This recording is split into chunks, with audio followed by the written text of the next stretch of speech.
This podcast is brought to you by On Track Studio.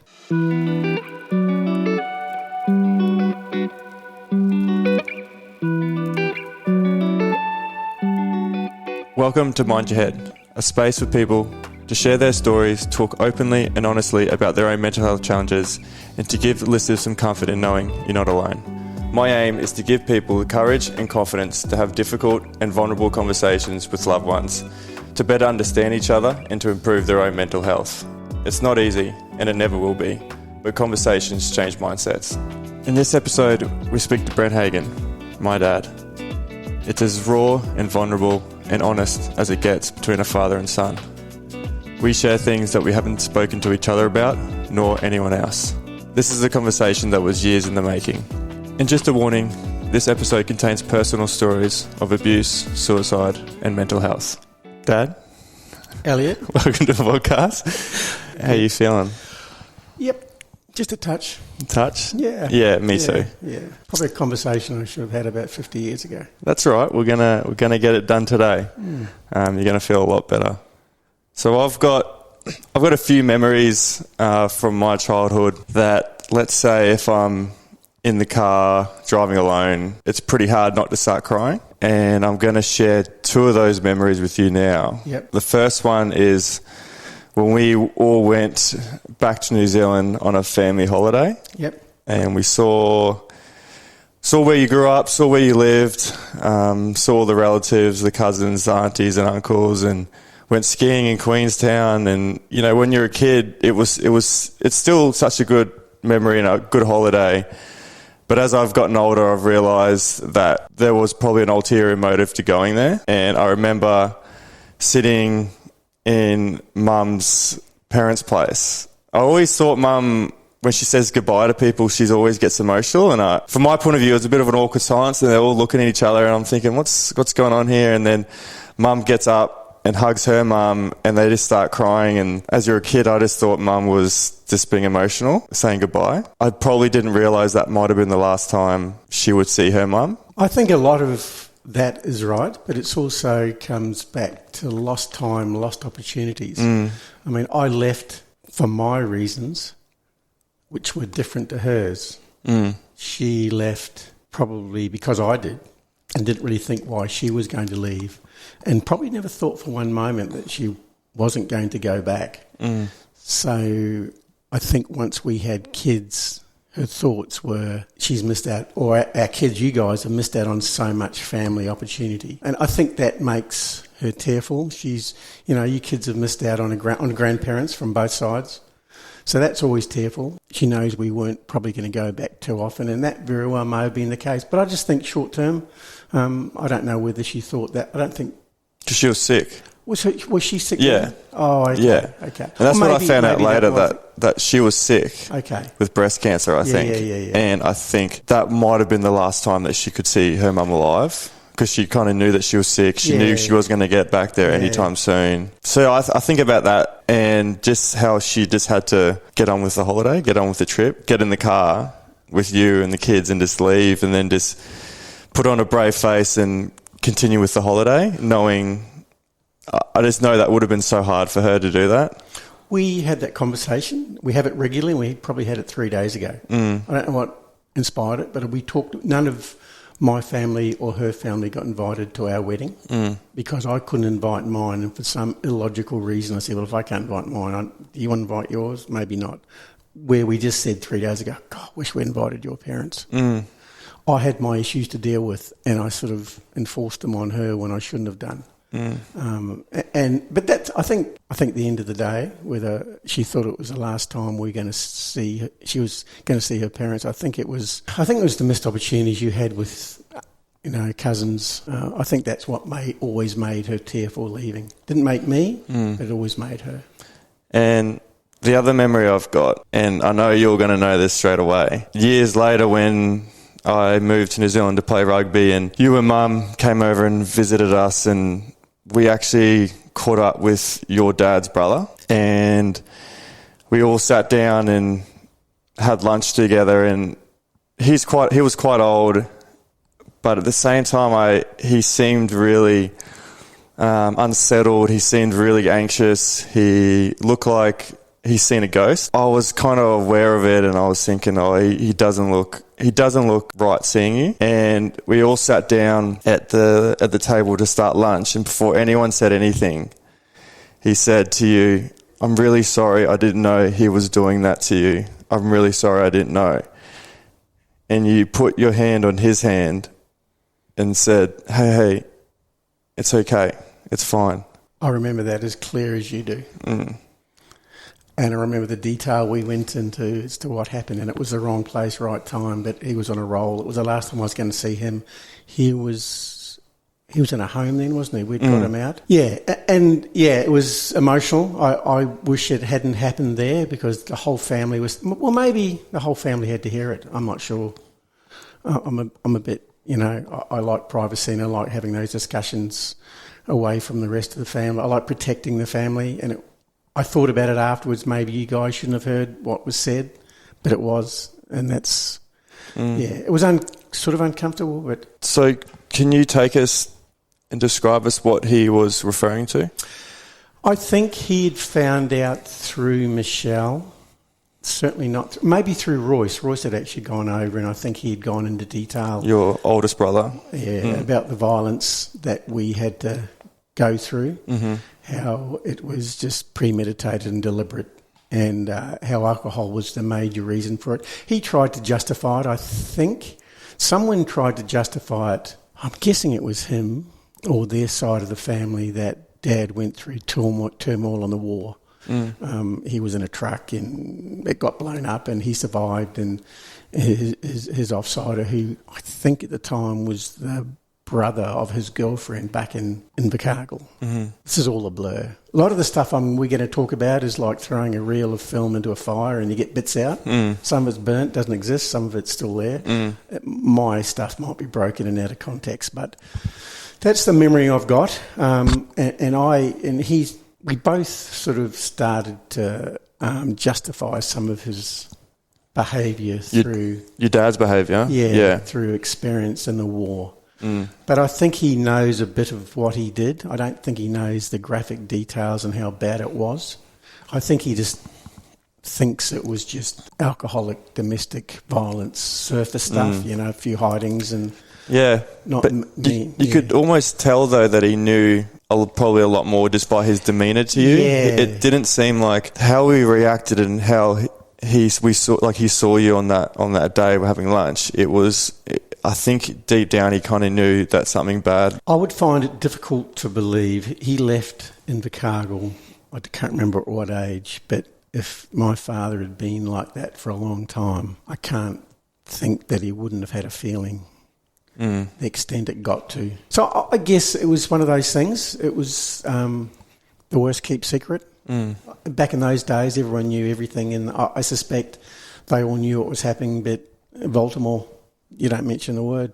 So can you take us back to your childhood and maybe go into detail about your upbringing? And so, as I said, I don't have a good, solid memory of my upbringing. I know we were born in Winton, and there's various moments good moments that I remember, which are few and far between. You first start school and it's snowing on Christmas Day. They're the good times. I don't remember anything else. I remember moving to Invercargill. I think my first primary school was there. I don't ever remember a time, of all my memories, I don't remember a time when the abuse wasn't there, but it was drinking. Sober, he was a good bloke. It was just the alcohol that cut in, and we find out stuff that he was vindictive, and it was sort of a rebound marriage, and the guy that got killed, I understand, I'd like to be corrected on it, but I understand, as I said, it was the brother of the girlfriend he had, and he'd got the Dear John phone call or letter saying the relationship is broken up, he's come back, met Mum, and it was a rebound thing, and there were things in Mum's life that he kept bringing up. Her mother gave birth to Mum when she was young and wasn't married, and that was a forbidden thing back then. So Mum being called a bastard was one of the classic instigators of violence. That would always be something that'd be thrown out. So, that was how things started. So did the drinking start after he got back from... Don't know. Don't know. We probably didn't go that deep. I don't think Mum knew him before he went to war, probably. It was just always in our life, so I don't know when it started. I don't think she knows what he was like before they went to war. So your memories of him has always been drinking? Yeah, it's always been drinking, and it's always been, broken eggshells, no eye contact, go to your room, don't be seen when he was in his mood. And it was always drinking. He would never come home from work. Those days, drinking, driving was accepted, I think, and he knew his office was beside the police station, so I don't think he knew them all, so you knew after work it was on. Every day? When he'd been drinking, it was every day. Early in the morning, he was a good bloke because he wouldn't have started drinking till about 11. But we got to know the triggers when it was on. He'd stand up, take his glasses off, and you knew it was on. So we just had to make ourselves scarce and get out. So how old were you then? I guess if I'm remembering it, I suppose it's probably at high school, so 13, 14. I don't think at any stage when he'd been drinking it wasn't on. But in the weekends, if we got him early in the morning, it was a worthwhile conversation. Yeah. And I guess to a certain extent, I was if there's such a thing as survivor guilt, I've probably got that because I did the things that he thought were good. I played the rugby, so I probably got away with a bit more than the others. Try to please him a bit more so you wouldn't... I don't think I was ever pleasing him. I never did it to please, never. I don't recall ever doing it. I did it because I wanted to do it. And I wanted to do it because I wanted to get out of the house. That was one of my mechanisms of avoiding contact, was to play as much sport as possible. So you wouldn't have to be at home? I wouldn't have to be home. And sleepovers, I'd find reasons to start someone's house. And lucky enough, I made rep teams, so I was always away somewhere doing any number of sports. So that was my escape mechanism. So how bad did the abuse get? Well, the abuse started, I suppose, was just the hidings, the visual hidings around the house. But then, for some reason, there was a trigger that it meant he had to be vindictive. So if it was a hiding with a bowel, it would be vinegar poured on the cuts just to make it worse. I'm not going to go into details of things my family have said that they recount because I never saw it. But, I recall the continuous raping of Mum. My bedroom was there, so I knew it was. I heard the screams and the yells and the conversation. So it was that sort of stuff. It wasn't just I'm drunk and verbal abuse and the odd backhander. It was actually just nasty, vindictive, and that's the broken part. I think it's got to be worse than post-traumatic stress disorder. I don't know if that goes that deep. And I think my there's 3 boys, and I think the middle boy, my middle brother, I think he got the worst of it. He suffered badly, from bedwetting to not doing well at school. So it wasn't just physical; he was probably getting mental abuse. It was completely non-stop, yeah. non-stop. But the physical stuff was bad for him. I mean, he was a bedwetter, so my father thought the best idea of doing that was put a rubber band around his penis to stop him wetting the bed. So we're talking that sort of violence. So it was... And that's 13, 14, 15 years old. That's Yeah. And what I've seen of post-traumatic stress disorder, he maybe suffered depression and he was struggling to deal with his own demons, but to go that next step further, to inflict that on other people, and it premeditated. Yeah, it sounds like it wasn't just a short fuse where he lost control. It kind of seems like he really had it was direct. Yeah. It was intentional. And I think he challenged or inflicted the most pain on the person he thought he could get away with. I'm not sure how my oldest brother, I don't know what abuse he received outside the normal hidings. I really don't know that, but I know my other brother received the most. And my older sister, I know myself and my younger sister, we probably survived. If that's survival, I don't know. We got what we got, but in comparison to what the others received, probably was worse. Yeah. Yeah. So I think it was just a case of me having to find ways, and I was better at finding ways of avoiding it than my other brother was. He got a job where he was spending a lot of the time away from home, but when he came home, I resented it because I knew it was on for no reason. I don't even think alcohol started it then. I think because the mere fact he was in the house, and I resented that. because when he wasn't in the house and my oldest brother and oldest sister had left at that stage, it wasn't too bad because I played the sports that he liked to watch and I got out of the house. What, so you reckon your dad had it out for? Yeah, he had it out. So when he wasn't there, it wasn't too bad, but when he was there, it was on. It got to the stage as we grew a bit older. He had left school, got a job. I got out. He'd got out. He left school early, 16, 17, got a job as a jockey. He stayed away from home a lot, but there was times he came home. And then it was on non-stop, pretty much. I don't know why he came back on those occasions, but he did. And it got the better of him, didn't it? Yeah, he committed suicide. He always tried to please him. I guess I never consciously did, but probably I did because I played rugby and made rep teams. He thought it was a good idea and he was probably happy for me to do that. But Gary absolutely was the classic, I have to please him. My father was a plumber and he followed that line. He got a job as a plumber and Dad got him a job. He got him the job as a plumber. So that was always something that surprised me because I never did at any stage of my life think I want to make him happy. I never did anything to please him.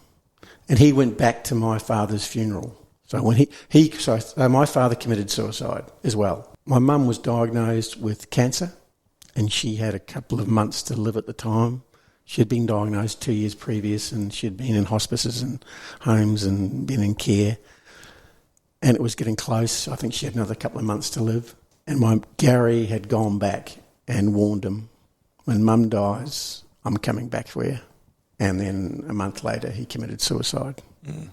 Your brother did? No, my father Your did. father did? Yeah. So my brother was still alive. Your brother was still alive, yeah. And my father committed suicide. Yeah. So the understanding was, and this is just conversation, that he did it because he knew his days were numbered. And I know my brother and I had this conversation because I heard him say it and I went, mate, seriously? Yeah, I've spoken to the guys. Who's going to do it? So once your dad was gone, Gary was still... He was seriously broken. Yeah. He had a few relationships. I never saw him drunk. I don't think he needed to drink. I think he was just so broken. He couldn't see the forest for the trees. He turned into a bit of a criminal. He robbed a bottle shop, I think it was. We flew down. He got caught. We flew down to the court case. He got... I can't remember the sentence. I don't think he went to prison. I'm pretty sure he didn't. He might have just got home detention or whatever it was. I can't remember. But we went down to the court case. He did have a relationship with a girl, I think, I recall, who lived on a farm and he tended horses and because he had that jockey history. And that's where he committed suicide, out at their farm. So he was never settled. He had a couple of relationships. He did get married, but that didn't work. Yeah. He had another relationship that didn't work, and then the third one. And I understand there was violence in those relationships as well. So he couldn't seem to break the cycle of violence. It was something I don't know how mentally that works, that he couldn't break it. It stayed with him. And you spoke earlier that it was a small town and everyone sort of knows each other. Could you keep it a secret? Is that something that... I was embarrassed. I was embarrassed because I didn't see it from any other part of our family. Whether it happened behind closed doors, I don't know. But our neighbours were the type of people who wouldn't have done it, I'm pretty sure. And the screaming and the yelling and the pain and suffering that they would have heard always embarrassed me. And even when I stayed on sleepovers, I'd make myself scarce. I'd stay at friends' places. And once again, I'm not going to judge because I don't know what goes behind closed doors. But you'd think if it was a regular occurrence, even me being present wouldn't have stopped that father getting drunk. And I would have seen a bit of it somewhere because I stayed over regularly. Most weekends, I wouldn't be home. Yeah. So I would have seen it happening at someone else's house, and I never saw it. But everyone was protected. I know my relatives protected him. They knew about it, but never once came to our defence. So that's sort of something that's been left with me. Yeah. With regards to my existing relatives, they never supported us as a family. How did it affect your school, going to school, in terms of making friends and... Because I know you're embarrassed about it, so... It annoyed me only because I know I had the aptitude and to be decent at school, but I either couldn't stay awake or I couldn't concentrate. I couldn't do homework at night, and it just annoyed me that I knew I could have done something, which I rectified the minute I got out, and I, graphic artist, went and got a degree, and I caught up with everything that I missed out at school. So school was always, I loved school. It was something, and maybe it was because I wasn't at home that I enjoyed. I was comfortable with making friends, but I have to say, and I this lives with me today, I have this thought, why would someone want to be my friend? Is there an ulterior motive? I'm very guarded. Still? To this very day. I'm very guarded with making, because I know, is it an abandonment thing? Do I feel someone, once again, is going to abandon me? Why make a relationship or a friendship with someone who I know is just going to disappear? Did you find that with finding love too? No. I was sort of lucky. Mum came into my life when I was still at high school. You didn't have that same feeling of they're going to leave me, or worries or insecurities or anything? No, I didn't. I've never had that with love. I've never had any concerns or anxiety or thoughts that she would leave or I would leave. It's never been a consideration. Would you say the abuse just kept going until your dad passed? Was it, or until you guys moved? I think probably until the abuse obviously stopped when we left. At the time, did you recognise it as abuse? Yeah. Yeah, you're very aware that... I never thought at any stage it was normal. I've just got tough love. This is more than that. Yeah, it's more than that. Yeah. It wasn't the physical stuff. It was just the threat of violence, his presence. I mean, because I got out of the house that regularly and had sleepovers and met other people, I never thought at any stage when I compared those relationships and when I came home, I thought, this is weird. I never thought at any stage this is how a family should be. Yeah. We had good times. I mean, I've talked about the times at home were bad, but when we went on holidays, they were good. Why is that? He was probably out of the house and we could get out because we always went camping. We weren't locked in, behind four walls. But would he still drink when he goes on holidays? He would still drink. In fact, most of the holidays we went were centred around him finding part-time jobs at pubs. So we'd go to a place called Alexandra in New Zealand and he got a job at the nearby pub. We stayed at a place called Naseby. He got a job at the nearby pub. So during the day, he'd drink at the pub. I would get up in the morning and disappear for 12 hours like you guys used to do when you were camping, come home. But there didn't seem to be any violence when we were camping, so I enjoyed those moments. It was only seemed to be when he was working. I don't know what brought it on, the pressure of work, I don't know, being locked behind four walls. But I know when we went camping, maybe, and I don't remember this, but maybe we went camping with some of his friends. There seemed to be a lot of people around, so maybe it was a group thing and that was the outlet for him. And yeah, he never resorted to any violence while we're out. Yeah, and you touched on earlier how your mum, how badly she got it too. Yeah. Looking back on it, can you put a reason to why she stayed? I think I know. I think I understand better now, but certainly not then. I was angry. She did leave at one stage after one of the really serious episodes. She left, but then she had a mental breakdown and then came back. I think just the concern of how she was going to manage the rest of her life, whether it be work, whether it be finance, whether it be housing. I couldn't imagine there being any, we're talking 70s, late 60s, I couldn't imagine there being any support network for domestic violence back then. And I think maybe she stayed together for the typical reason, I stayed together for the kids. And that's what I put it down to. But now, and I shouldn't think this, I now feel angry for her doing that. Why the hell didn't she just leave? Things would have worked out. So I seem to have been more sympathetic when I left home and I spoke to other people and I read a bit. I went, okay, that's the reason she didn't leave. She didn't think she would survive. But now as I've got older and I find, and I've survived, and I know how I got through it. I think, well, if I got through it, why couldn't you? So there's a bit of anger for her there, a bit of abandonment maybe. So that's some of the stuff that makes me angry. Is it could have been so much better even back then in the day. Because I hear people of our generation who did separate back in those days and they survived. Mum had her own business. She had her own shop. She was very successful. Yeah. So she could have made it work. Yeah. Whether she was under the threat of, you leave and I'll come and get you, I'm not sure. Yeah. But that's probably another concern that might have been there. That fear factor, isn't it? The fear factor, he will do damage to her if she left. I'm just guessing, but that's probably an option. And was leaving New Zealand, I guess, a way for you to start fresh and put everything behind you. And it was interesting. I had it planned a long time. It was only going to be when I was ready to go, when I was financially right, mentally right. I knew what I wanted to do. I'd written down a list of jobs I wanted to have, which is weird, in Australia. And I think I mentioned the other day, I said, it's interesting. I wrote down, I don't know, it would have been the last couple of years at high school, I wrote down on a list. Because someone else had gone to the mines in Australia, and I'd written down, I want to go to the mines. I want to work in professional sport. What's my last 2 jobs been? I work in the mines and I worked in professional sport. I had a clear sight of what I wanted to do, and then my oldest brother, Royce, he knew the situation, he knew what I wanted to do, and he said, here's the money, get on a flight, come and live with me. So that got me out probably before I'd planned to get out. So he was my angel that got me out earlier than I guess I'd planned. your other siblings stayed in New Zealand. They stayed there. So Gary had got married at that stage. I think Michelle, my youngest, and me were the last 2 at home. My oldest sister had got married. Royce had left. He left real early. He got out of town. He got out of Dodge at 19, I think. So he'd been out, so it was just me and Michelle left at home. And, things weren't too bad at that stage. I was a bit older and a bit bigger, so I don't recall too much. In the later years after I left school, so I didn't leave home until I was 21 maybe, or 21 maybe. I don't think much was directed towards us, Michelle and I, once I left school. But it was just the threat of violence existed in the air, so it got better. As you got older? As I left school, I remember it being better. Was it hard leaving your siblings? No.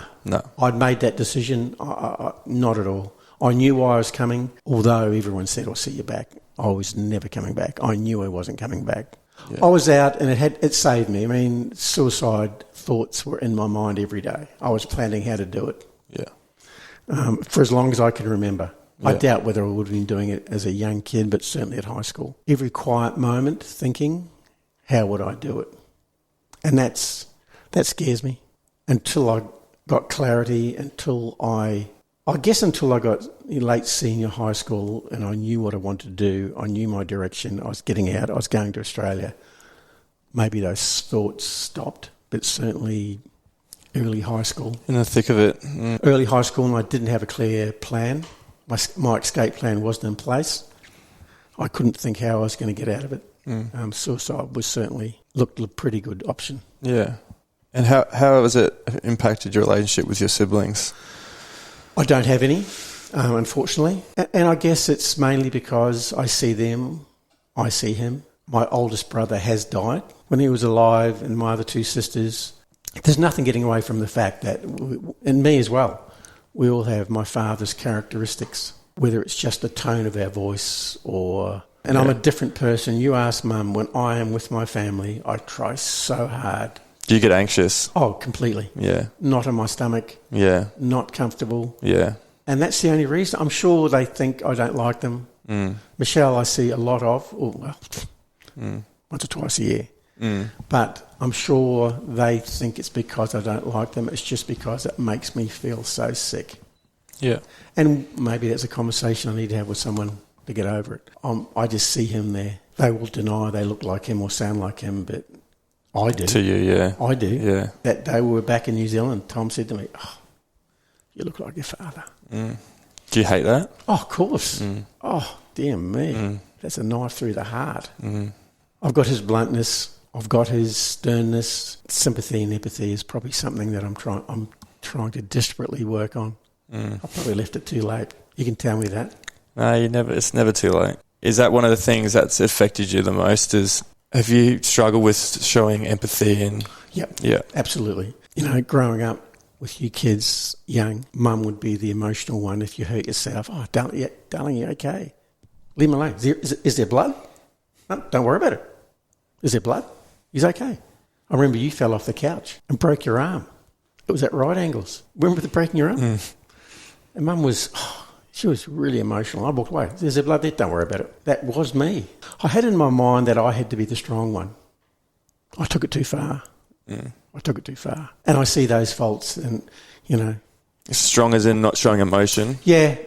I didn't want anyone to see a weak spot. If your dad saw a weak spot, he would prey on it. Yeah, and that's how he got to my other brother, because my brother wasn't that strong. he had that emotional stuff, and that's why he preyed on them. And so I always felt, oh, okay, to survive, I've got to be strong. If a decision had to be made or life had to be emotionless, then I was your man. Yeah. And I resent that and I regret that. And you may not remember, there's a lot of times when I just didn't get involved or didn't show you enough empathy if you were upset or concerned, or I showed no patience. And I could probably roll that a few of those times, and it's just, it burns me. What's been your process to move forward with your life? And I know coming to New Zealand, and I know you talked about having a game plan before coming to New Zealand of what you wanted to do. But what I want to know is what set you apart, I guess, from not going down that same road. I think because of I was strong, and that's why I still am, and that's how I believe that succeeds. I somehow developed that strong exterior that got me a game plan to get out of New Zealand. It galvanised my belief I was going to succeed come at all costs, and it did. At all costs. I made relationships with convenience. If it was going to work for me, I did. I had no trouble making relationships because of the sporting factor.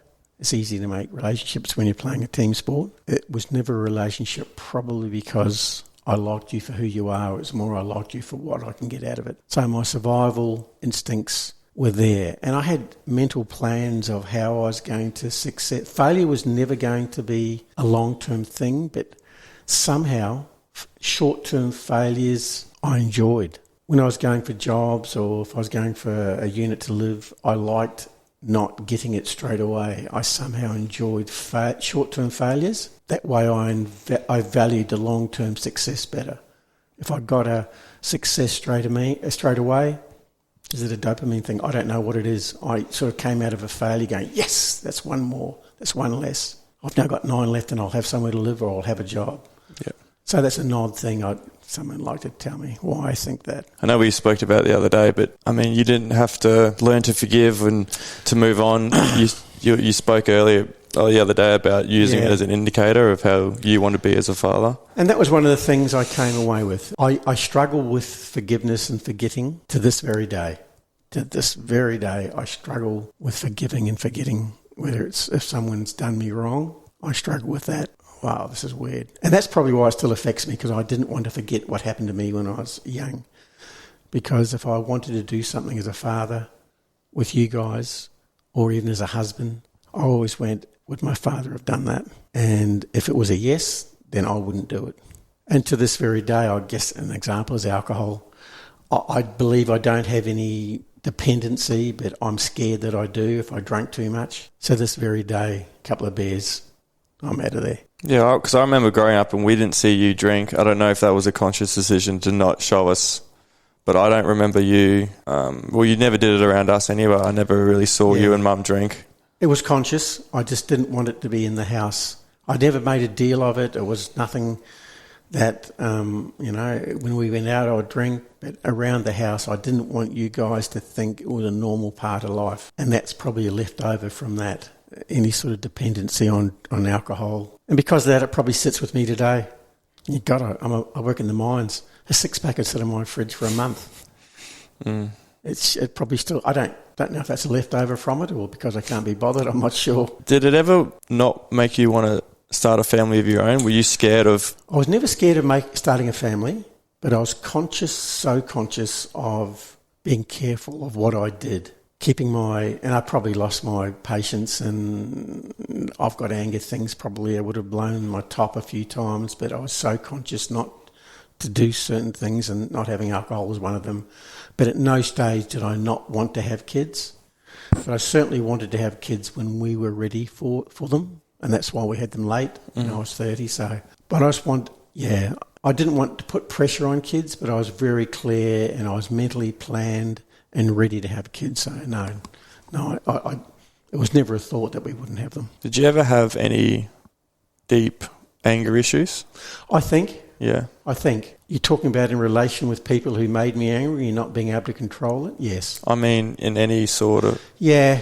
There have been moments when I haven't been able to control my anger. Not probably... Maybe since you kids were born, I can't remember. But I know caught myself a couple of times when I first came over. I just, for no reason, I couldn't stop myself from just unloading. And there've been, I am obnoxious, and I say things and I can't let things go. So I've got some one-upmanship desire. I struggle, and this goes back to me always wanting to be successful and succeed. I struggle to sort of let things go if I haven't had the last say, or I'm not winning an argument, or I'm not right maybe. That's something that sits with me, and that's probably the survival instinct that I've had to... That's what I was going to bring it back to, yeah. It comes back from there. I mean, I've had to win to succeed, and I probably need to have another discussion with someone to get over that shit. You've had to win to survive, sounds like, yeah, doesn't it? I've had to win to survive, because if I was a bit wishy-washy and a bit grey, I'm black and white. If I think this has to be done, no one's going to stop me from doing it. If I think it's right, I'm pig-headed, even if I know it's not right. Stubborn. I think it's right. Yeah, stubborn. Sounds like someone just described me then. And that's interesting, isn't it? I don't know how much is genetics and how much is society. How much do you feel or see growing up with a parent like that? So you take those beliefs and those characteristics. That's an interesting conversation. How has Mum helped you during this process and supported you? Yeah, I think just she supported me in everything I've done. Because you guys have been together for how long? 45, 47. Yeah. We lived together for, I'm sure there would have been some hard times. Because was she aware of everything at the time? Not at once, I think. Of your childhood? Because she was around when you guys met when you were 16, 17. Well, let's wind the clock back. This is one of the annoying things that I had to put up with. She never believed once what Dad was like, because Dad was the nicest guy in front of other people. She thought Dad was so nice, and he liked her. He made sure he never drank when she was there, and he was the most pleasant man. And that goes back to my footy mates. If I played a game of footy, he would always invite them back to our place for drinks, and he put on all the booze. Always did. And all my mates thought he was great. And that's something that I struggled to deal with. Is that I was an island. I was by myself, being critical of someone that everyone else liked. And they didn't know. They didn't know. They had no idea what he was like. I've dropped a few things, and Mum now is quite clear, I think. Over the years, I didn't sit her down one day and dropped a lot. She'll hear stuff today that I haven't told her. Did it cause a bit of a rift when she wasn't believing you of what happened? Were you a little bit... No. She may have thought that, you sure? She may have thought that, but she never doubted or challenged me on things that I've said. She's just gone, wow. Yeah, no, she's been the constant in my life, and she supported me on everything every direction I've wanted to go, and she's had to put up with my shit. The stuff where I am apparently always right, because I told myself that. She waits for you to leave the room and then she tells. Yeah. Oh, that's good. I'm glad she vents when I'm not there. I'd hate to think she says nothing. No, she vents. Yeah, and that's good. But yeah, I am, and I know that, and I beat myself up trying not to be, but it catches me by surprise. And I can't look back and go, oh, sorry about that. I struggle with that. I see apologies as weak unless you mean it. Yeah. Apologies have to come with no conditions, and you have to understand why you did that and what are you going to do to fix it. Has there been any positive traits that have given you from this experience? To succeed. And not using... I've never once used what happened to me as a crutch or an excuse for failure. I've always twisted it and used what happened to me as a strength. I've got through it. I've survived, and my failures have been my own reasons, but it's driven me so hard to succeed. And if I've failed, it's no one else's excuse but mine. I've never once said, I'm a bit broken, I'm mentally traumatised by domestic violence, that's why I failed. It's never happened. So the good things that have come out of it is I'm very strong-willed. Too much. Too much. Very stubborn. Very stubborn. But I believe that going through hardship builds resilience in people, and positive traits that I see in you, that you're extremely motivated, ambitious, and extremely resilient. If there's a problem that I think is a problem, it's always an opportunity for you to get better at something. You've never let it stop you from doing something. You've always worked it out. You've always come up with a game plan to work something out. I almost think that you enjoy the hardship or the problems more. Yeah, I do. And what I'm really interested in knowing is that when you have kids, the last thing you would want from your kids is to go through any hardship. But it's kind of a double-edged sword, because at some point they have to go through some hardship to be resilient, to learn how to be resilient. But it's hard as a parent to go, I want to do everything that my dad didn't do to me, so I want to be the exact opposite. But then I've created such a good, easy life for my kids. How do I instill resilience in them? Yeah, and that's been something that your mum and I have challenged with. Mum has always wanted to protect you guys from failure. Left to 100% to my own, if it was me, I would have exposed you to more failure and more hardship. And I would have got you to embrace failure, but that was not something that Mum ever wanted you guys to do, was experience failure, whereas I always thought it was a good character to have, is to problem solve, to learn how hard it can be, and then to achieve. This is a silly thought I've got. I hated so much primary schools giving trophies to everyone in the race. Participation. Life isn't participation. Life is winning. No one gets a trophy for getting last. I know it's all wrong. Psychologists will probably lock me up. But it was always, in my belief, you don't get a trophy for getting last. You need encouragement for getting first. And it's not to say, it's okay for getting last, that's fine. It's not life. Because the reason I brought that up, because I've done a lot of reflection the last few years, and I've been trying to figure out what makes me tick. And some of the things that I struggled with was my relationship with failure.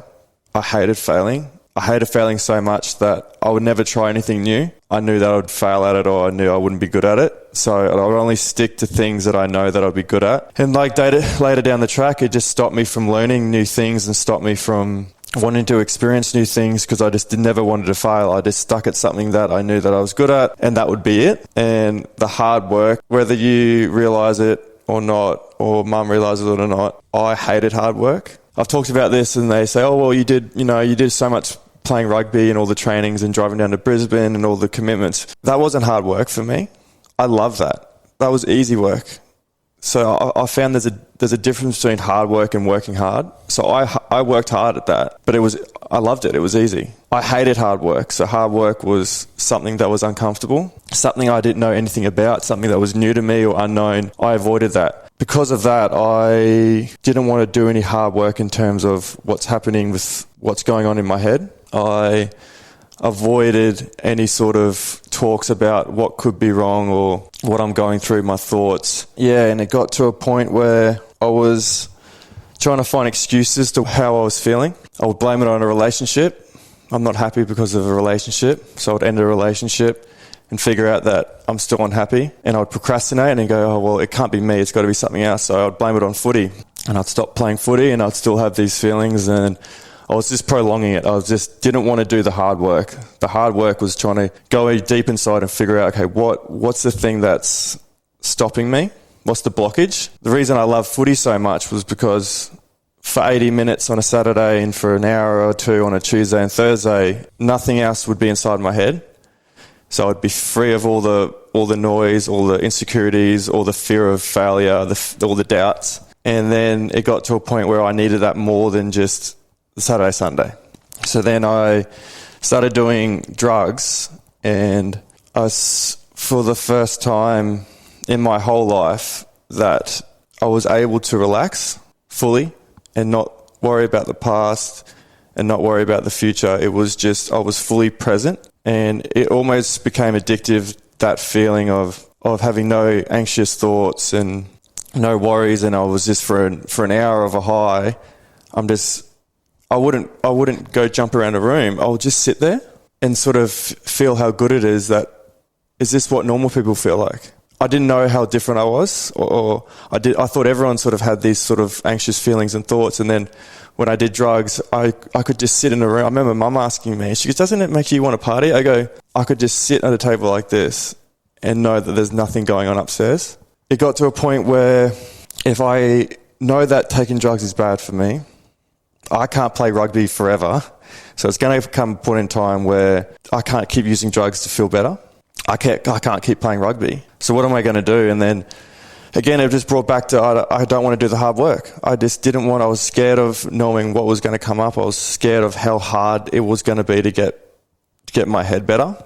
And I made a call probably in my 1920 that if I was going to keep feeling like this, I don't think I was going to make it out of my 20s. I made a decision that I'm just going to play as much rugby as I can and just do as much drugs as I can. At least that way I'm covering both ends, that at least I'm ignoring this anxiety.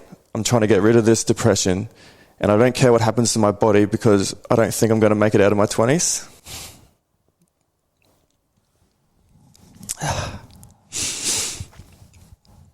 So I ignored a lot of injuries that I shouldn't have. And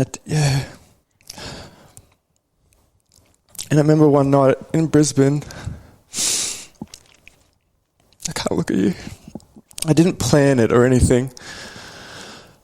And I knew I had a lot of drugs that night, and I knew that if I take any more, I could be running the risk on not waking up. And I just remember going, oh, well, if I wake up, I wake up. If I don't, I don't. And I remember waking up, the whole day went past, and that was a Saturday night. I woke up Sunday night on the floor and had a shower and went to work on Monday. Like nothing happened. And in still denial, like this was put it off to a big weekend, or I had too much and it wasn't. Again, I didn't want to do the hard work. I didn't want to sit down and go, hang on a second, what was that? That was more than just a big weekend or a silly thing. I think that was more intentional than that. And then later that year, I went down to Sydney for New Year's, and then the same thing happened. I was still in that mindset of I don't care what happens to my body. I don't care what I put my head through. It doesn't matter because I'm not making it out of my 20s anyway, so it doesn't really matter what happens to me. Came back, had a 4 or 5 days down in Sydney for New Year's, and came back to Brisbane, and I couldn't go to sleep. I hadn't had any sleep in 5 days, and got to a point where I checked myself into hospital, and I called you and Mum. And you guys probably already know or have a feeling of what I was doing. And I remember just laying in the hospital bed, and the nurse came around and sort of I had to tell her what was happening and what I'd taken. And I remember asking me, "Is everything good at home?" Again, I lied to her and said, "Yeah, everything's fine." And then I had a chaplain came around and asked the same question to me. And I remember just laying there, and I just thought of you and Mum and all the sacrifices and hard work that you guys did. I mean, Mum worked a job for 30-something years, worked full-time and raised 3 boys, and I was just going to throw it all away just because I didn't want to do the hard work.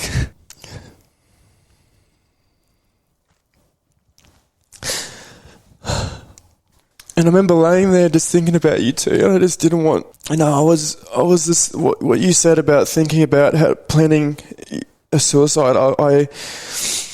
It's really frightening how one little passing thought, one day can manifest itself into two of those thoughts a month, and a couple of thoughts every fortnight, and then once a week, and then every day, and then you start thinking about, how do I kill myself, but also in a way that my parents can say goodbye to me?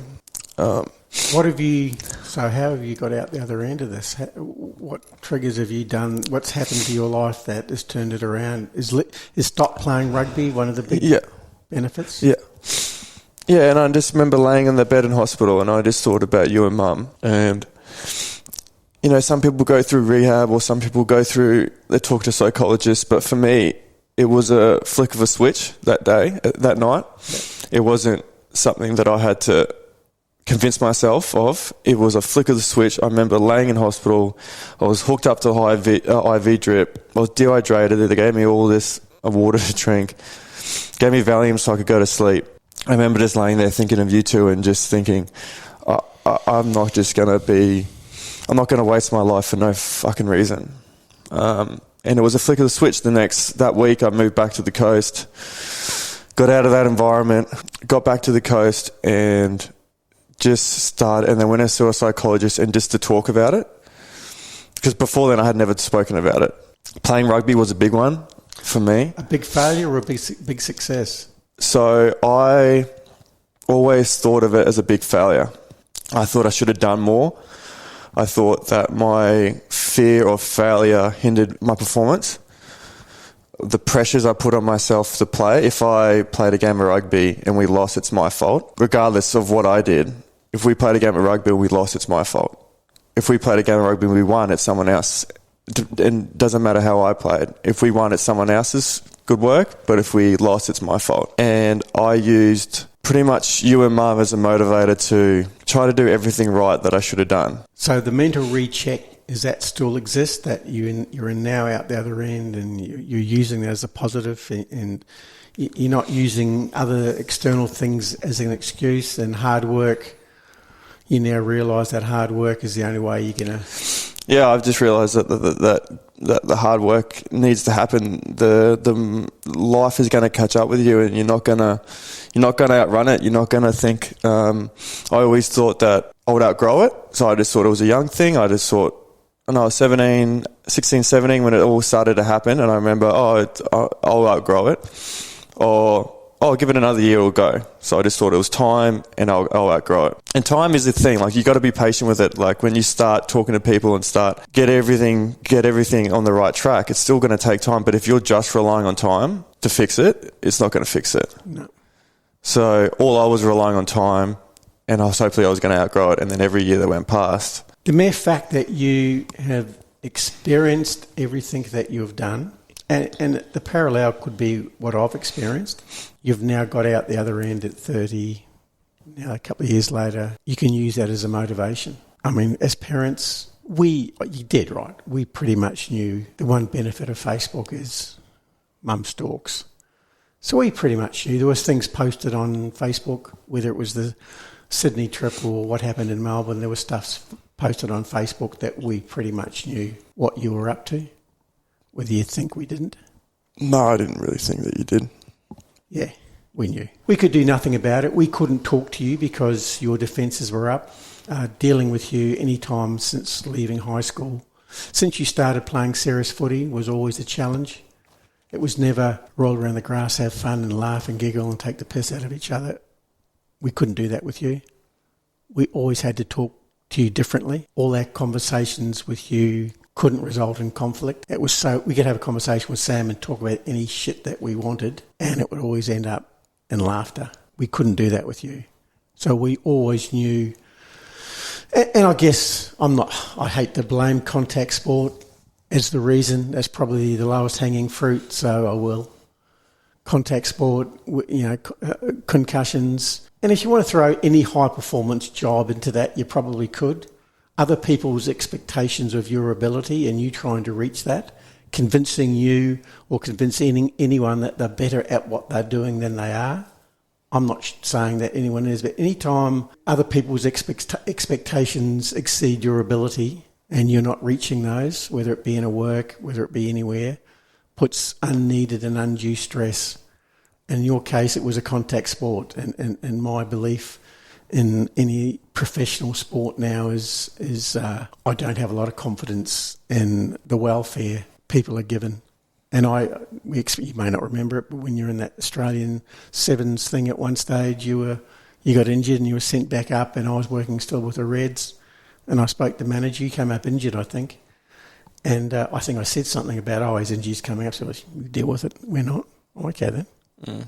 So they may look after the top 30 in each team, but anyone after that, they don't really care. Mm. So I don't, and that's just probably any professional sport. I just think it's cancerous. We knew not the detail. We suspected a lot of things went happened to you, and going by the Facebook posts. So we always had concerns, but we couldn't raise them with you because it would be a conflict situation.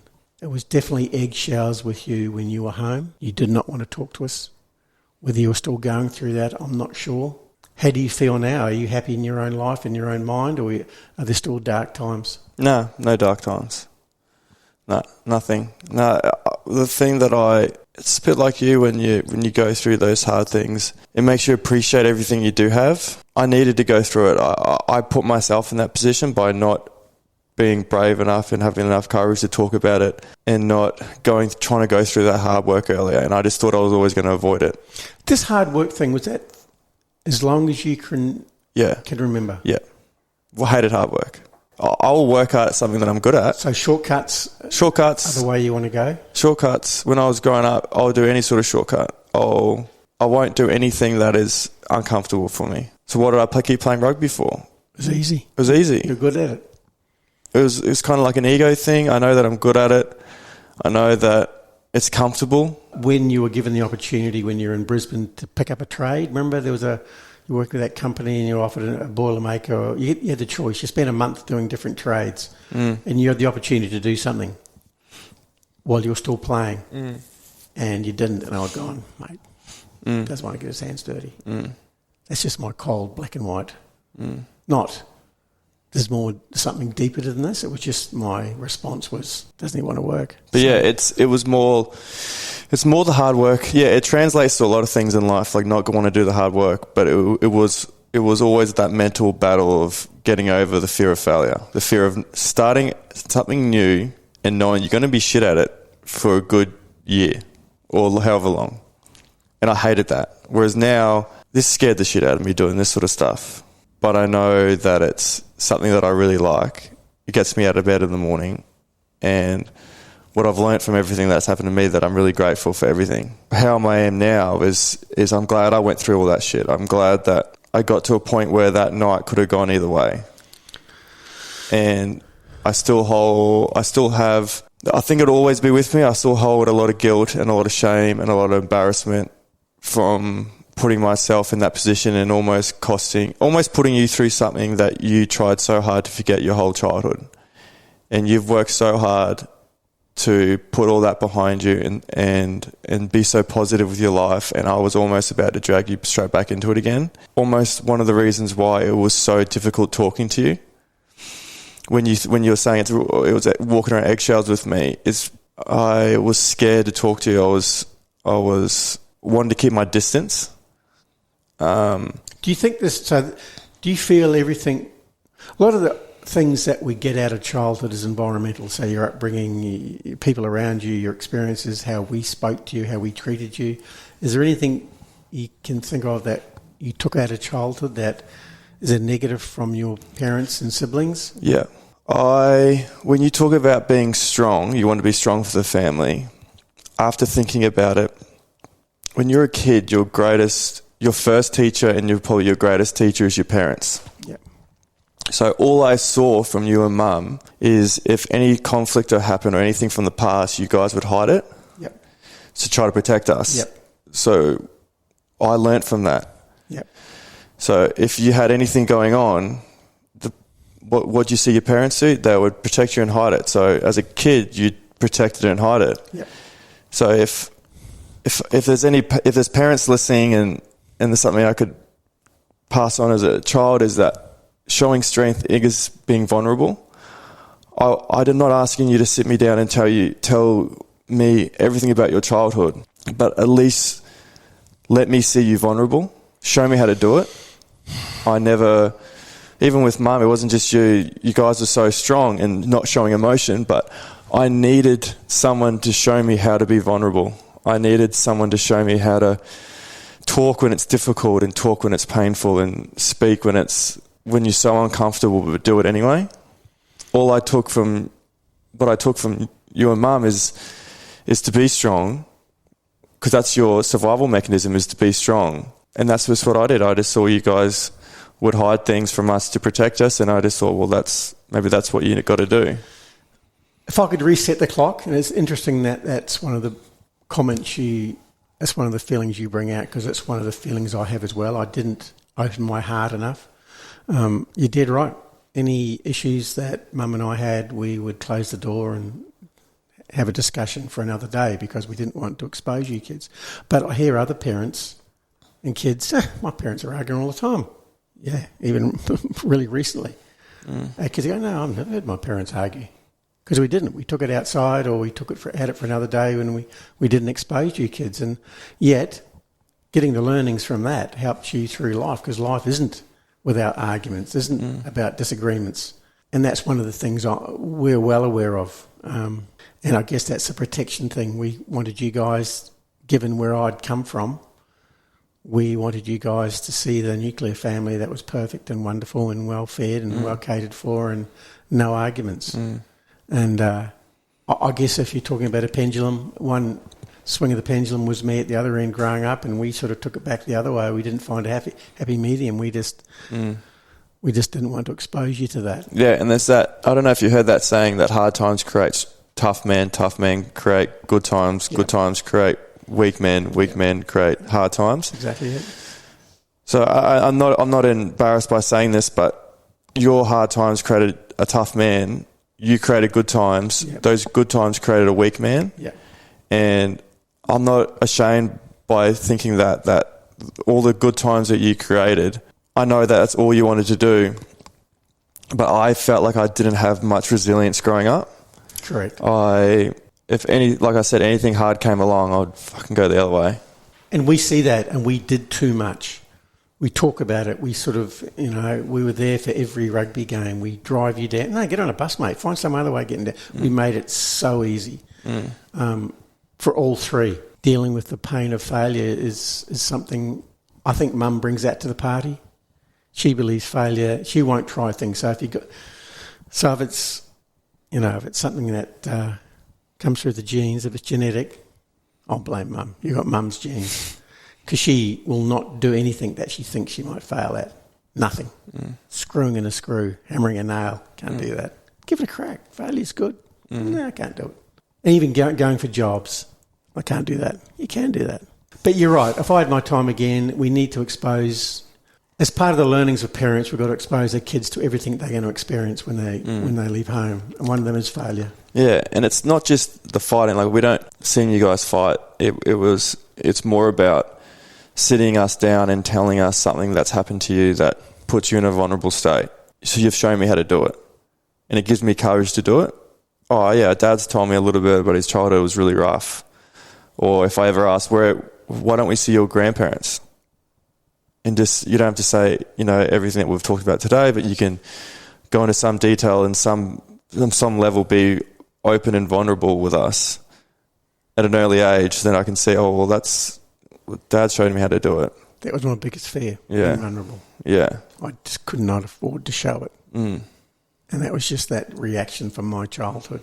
Yeah. I didn't want to show a chink in the armour. I wanted you to look up to me and say, well, he's strong. He's got through. You mentioned earlier that you had to talk to me differently. Yeah. Do you think it's because of the amount of concussions that We suspect that, being self-diagnosed. I think that's just because we can understand that, but it could be something else. But for us, being such an anti-contact sport now, I'm just using that as an excuse, but it could be something different. We certainly couldn't speak to you the same way we spoke to Fletch or Sam. And they are the same. Sam's very guarded. He knows he can't speak to you in a certain way, or even at all.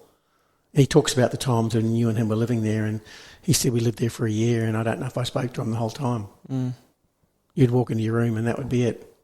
He said it was the weirdest sharing house situation, given it was his brother. Because, I just wanted to prep and I wanted to understand how everyone feels, and he said, yeah, living here was so weird. So I think we all felt that. It was just something that whether you were like that with your friends, maybe not, but certainly with us. And I only remember it as you got further and further into your rugby career. So that's why we just linked the two together, concussion, rugby. I don't know when you started taking drugs, whether there was a link there somewhere, I'm not sure. But I certainly remember the last time we were home. It was very awkward. how come this situation has got so far without a discussion being had? And you said probably we haven't taught you to have an open discussion. So had we taught you to have an open discussion, Mum or Dad, I want to talk to you about something, you probably would have sat down. But had you experienced us doing that, maybe you would have. But I remember that time, and I wasn't at a place where I started to be self-aware of everything. I was still in denial about everything. It only started to come good for me in the last 2 years, where I've actually recognised and been comfortable enough to be self-critical, and not in an unhealthy way, but realise, all right, these are the issues that's going on with me, and be open to talk about it. Whereas before, I was just in denial. I was like, this is... Do you think you have anger management issue? Do you think... I've said to you that I remember situations, or at least one anyway, but probably more, that I have lost it and I've got no idea what I'm saying, and I cannot stop myself. I know 4 times off the top of my head where I've lost it, and I haven't lost it for a day. It would probably take 3 or 4 days for me to calm down, and I would hang on to it. Yep. Yeah, 3 or 4 times in the last 5 years maybe. The first 3, played it off like it was a usual thing, and then the 4th one, I remember it really hit me going, it scared me. And again, I was doing the process of trying to figure out what makes me tick, and then this happened, and it really made me self-aware of something's not right. This isn't just a short fuse. Like, why is this anger lasting 3 or 4 days? Why can't I let it go? And that's what sort of pushed me in the direction of, all right, I think that either the concussions have had a huge impact on me, because I've had a few, or it's something that's always been there, whether it's a mood disorder or some sort of bipolar. And I asked Benny Radmore, I said, have I always been a bit moody? And he goes, yeah, we can tell straight away whether you're in a good mood or a bad mood. We can tell straight away. And I went, for how long? And he went, always. And I go, you haven't said anything like this to me before. And he goes, oh, that's just you. You're in a good mood or in a bad mood, and we can tell straight away. So can your parents. Yeah. You'll walk in the front door, and we go, run and hide. Yeah. Don't even start a conversation. Yeah. We know we can't talk to you. Don't even... Mum, we know it, but Mum always tries. How is your day today? So there's always an attempt by her, but I don't even go there, because I guess I've been there, so I know there's absolutely no point. And I'm in the background going, don't say anything. She'll persist. So do you think, your mum think there's something... Oh, yep. Too scared to ask. We knew for a very long time. And I know I'm using the concussion thing, but I think it even happened before you got seriously into rugby. It might have happened when you were 20 maybe. You left school at 18. You did get serious, but I'm sure all those concussions didn't happen that early. But it wouldn't surprise me if it's not just concussion, if there is some sort of bipolar thing there. I'd be interested to see what comes out of it. Does violence come with it as well, or just... No. Yeah, so and I do know you're not a hard worker, and this is a silly... this is probably a silly example. But I know you started goal kicking at rugby as well. I took you down to the park one day. Had a few balls, kicked them over, you were shit. I think I might have told you. Picked the balls up, went, never saw you kick a ball again. I thought, that's weird. That's hard work, I know, but gee, give it a crack, mate. Would have taken you 10 years, but you would have been good at it. Would have got there. Yeah. So, yeah, we have recognised, and we tried to work it out, because we had a fair idea where this was going to go. So we tried to think, when did his anxiety, when did his behavioural patterns change? And we just think it was probably, towards the end, if not the end of high school, and then from then on. Do you believe that you can pass down trauma to your kids? You talking about genetics? I'm talking genetics. I am, because I had the best childhood because of your mum. I've got no bad memories. I've got nothing that would make me feel any sort of ill feelings or being anxious. I was never scared. The house was we always had food. It was always peace at home. always had fun. And as I got into my teens, I was trying to figure out, well, why am I heading down this road? What's affecting me like this? The only thing, and over the years I've done my Dr. Google to see if a lot of things are generational, whether it be alcoholism, whether it be mental illness, bipolar, schizophrenia. I mean, we've thrown all those things at my father. So is it genetics? Can it be handed down? And then half of them will say it can, half of them will say it can't. So I don't know if trauma can be handed down. I think you've got to experience trauma to be affected by it. But certainly maybe mental illness can be an issue, can be something that... Yeah. I know there's been a lot of stuff done around it, but don't think it's black and white. I know all the issues in our family would be a result of trauma, whether it be my older sister, my Michelle, or I think that's because we've all experienced such bad trauma that we're all pretty broken. Yeah. And it's how we deal with it and how we move on that either gets us through life or doesn't. The downward straight for you. I guess that was the hard bit. What's your... It was good because I prepped for the hard bit. Did you? Oh, yeah. You didn't even need the toilet paper? I did last night. Oh, did you? Mum and I both needed it. Oh, you got it out of it last night? Yeah. You got to do it for the camera. Yeah, I know. We knew where it was going. Oh, did you? Oh, yeah. Well, Mum knew where it was going years ago. I want to know what gets you out of bed in the morning at 67 years old. Okay, and that's my biggest concern in retirement. And I've obviously thought about this so much and I've planned for retirement. What gets me out of bed at the moment is planning for my future. I have goals. I always have to have goals. I have to have targets short. I got them written down. I've got to hit those marks. Short, mid, long. What we're doing in Tom Price, and that's a hard thing, leaving everyone and going, I'm out of here. Mum said, I want to go, but I can't go now. I've got things, okay, I'll go. 6 months later, you come over, but I'm out of here because that was part of my plan. So getting me out of bed now is we're planning to renovate the house. We've got 2 world trips to go to, North America, back to Greece. We're going to do all that stuff. So I've got to have those goals. I've got to understand why I exist. My biggest fear in life is getting out of bed and the highlight will be having a coffee or going to the bowls club. I can't tap out that early. I've got plans to get to 90 and I'm going to fill those next 20-odd years with fun. How has children made you a better person and what lessons have we and the brothers taught you? Gee, I wish you'd taught me more. I'd like to say empathy and sympathy, but you didn't do a very good job there. You've taught me, and what you've given me is compassion and love.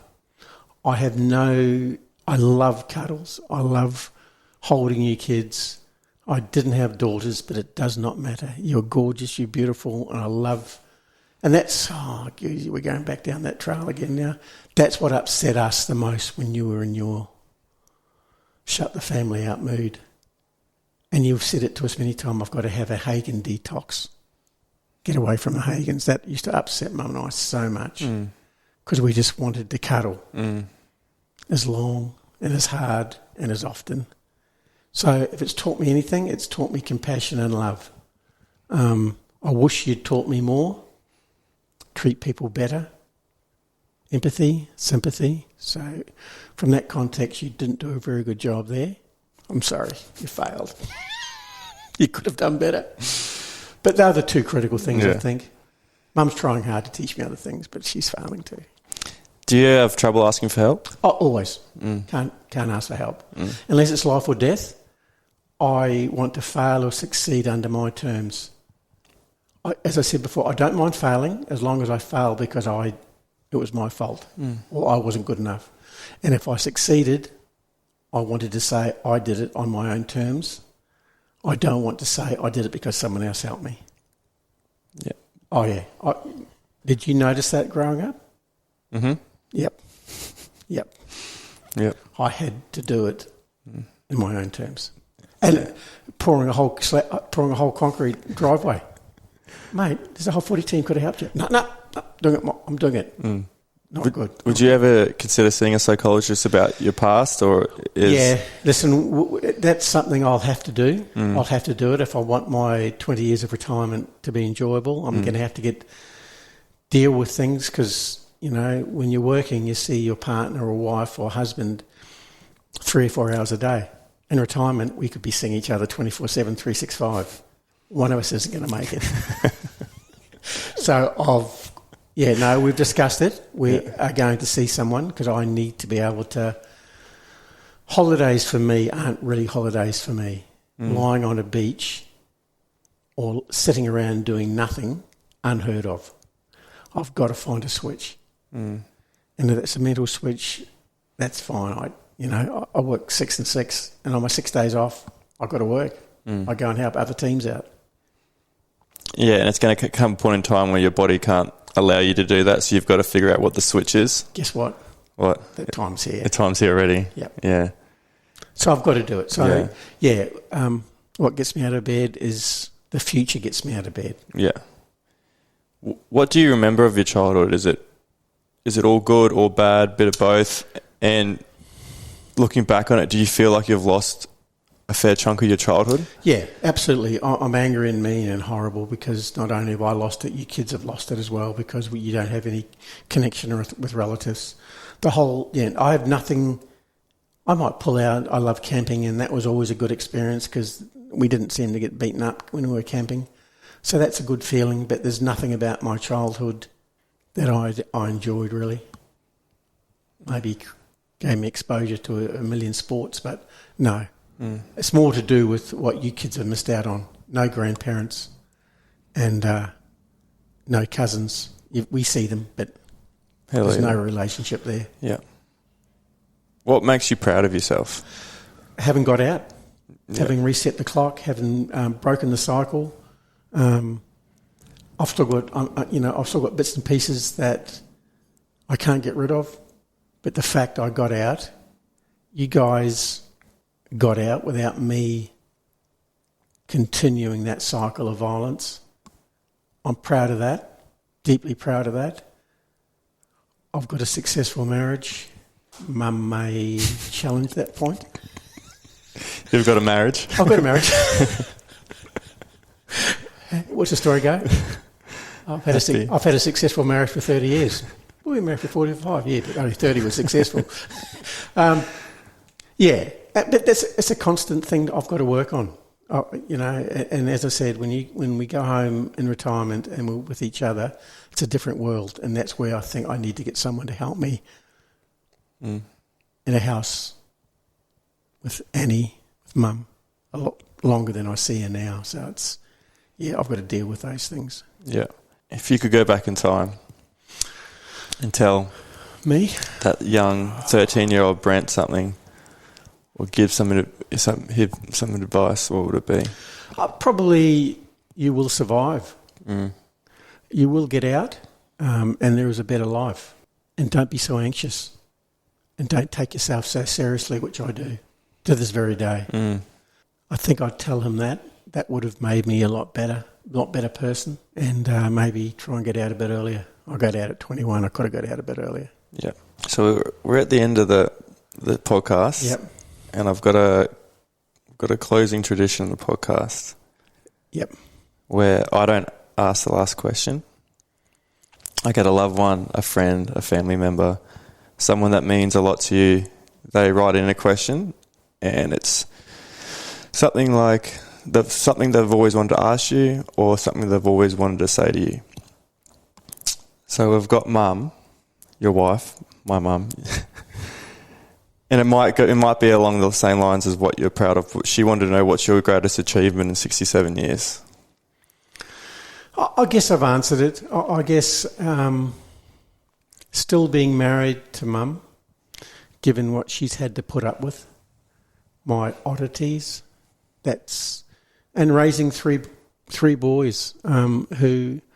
And I don't look at what has happened to you as a failure, but I think we've got 3 boys who have experienced things in life that I think at the end of the day will be positives. So I think we've taught them, I was going to say good work ethic, but you haven't got that, apparently. But I think getting through life, we're comfortable now. I've broken the cycle of violence. I'm proud of that. And I think given I've done it by myself without any help from anyone else, I'm proud of that. Sometimes it can be generational and continue, which has happened in other families close to me, so I'm proud of that. Sam's your firstborn. You just answered it. Do you admire yourself for stopping the physical abuse in one generation? Yes. He's got another one that says, do you see being emotional as a weakness or a negative trait? Wouldn't you consider anger the same? Wow. Yeah. And I've chosen just one above the other. Anger is definitely weak, and I know that, and I get angry when I show it. It rips me apart, but I can't show it to anyone else. I'll explode, and I'll go, God damn it. But then I can't go back and apologise and go, oh, sorry. I wish, time again, I wish I'd shown emotion. Susie has sent something in, who was married to your oldest brother, Royce. And she said that Royce tried really hard to be a father figure to Brent and his siblings to try to protect them from his father's abuse, which is why Royce paid for Brent to come over to Australia in 1976 and try to give him a better chance at life, which is probably why Brent has been so positive and made the most of his opportunities, because he could have gone a different direction. Correct, 100%. I didn't realise he did that for that reason. I just thought he was being a good bloke. But you did right, and that's what I said. He was sort of my angel that got me away.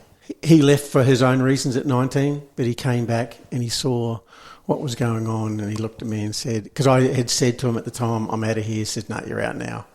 Here's $350, get on a plane, come and live with me. So I lived with him. So you did right, he got me out. He said, I've got no idea when I would have got out, whether I would have got out, but knowing what we know now, he probably saved me from any bad stuff that could have happened. And I'm just going to share with you, final thing, my favourite memory of you. And it's probably something that you wouldn't expect, but it's something that I can never forget. And when I used to, in the back garage, I used to have the Xbox in there. Yeah. I was either playing Ricky Ponting cricket or Rugby 08 or something, and there was a couch behind me. Yeah. You know where this is going? Yeah. I don't know where it's going, but I remember. And you used to come in and lay on the couch while I'm playing and turn all the sound off, and I would play that song, Watch Over Me. I still listen to it. It's on my playlist. And you would lay there in silence, eyes closed, and then the song would end. If you haven't heard it, it's a great song. The song would end, and then you would go, Elliott, play it again. Yeah, I know. And you'd do it about 5 or 6 times, and I'm playing games, and I'm looking back at you, and you had your head back on the pillow, and you go, play it again. That's one of my favourite memories I have of you.